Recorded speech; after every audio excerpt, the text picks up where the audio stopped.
কদমতলা কুর্তি বিধানসভার তারাকপুর গ্রাম পঞ্চায়েতের উদ্যোগে কুর্তি হাওরে এক নৌকা দৌড় প্রতিযোগিতার আয়োজন করা হয়। এই নৌকা দৌড় প্রতিযোগিতায় মোটে 6টি দল অংশগ্রহণ করে।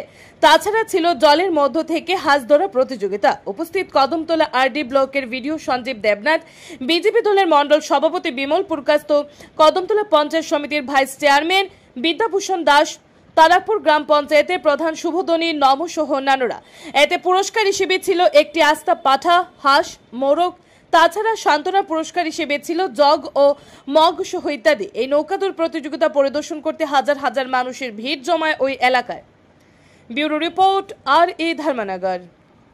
গ্রাম পঞ্চায়েতের মাধ্যমে তারাকপুর গ্রাম পঞ্চায়েতের স্পন্সরশিপে যে নৌকাবাজ অনুষ্ঠানটি হয়েছে সেটি ত্রিপুরার মধ্যে একটি অন্যতম। এখানে কালচারাল, কৃষ্টি এবং এখানে মানুষ এই হাওরের মধ্যে যারা মাছ চাষ করেন এবং পাশাপাশি যারা নিজস্ব নৌকা নিয়ে আজকে কম্পিটিশনে এসেছেন, এটা বলতে গেলে যে ত্রিপুরার নির্মহলের রুদ্রসাগর আছে বা ডুম্বুর জলপ্রপাত আছে, তারপরে এটা তৃতীয় জায়গা। এটার সম্পর্কে অ্যাডভার্টাইজমেন্ট একটু কম হয়, তাই হয়তো মানুষের এটা জানা নেই।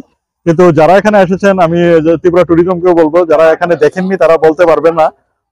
আমি মিডিয়া বন্ধুদেরকেও বলবো এটা প্রচার করার জন্য। এখানে মানুষের আনন্দ সত্যি দেখানোর মতন ছিল এবং আশা করি ভবিষ্যতে এই কম্পিটিশন আরো সুনাম অর্জন করবে এবং আরো অনেক বেশি কম্পিটিটর আসবে। আমরা আরো বেশি যেন প্রাইজ দেওয়া যায় সেই ব্যবস্থা হবে এবং সবাইকে অনেক অনেক ধন্যবাদ।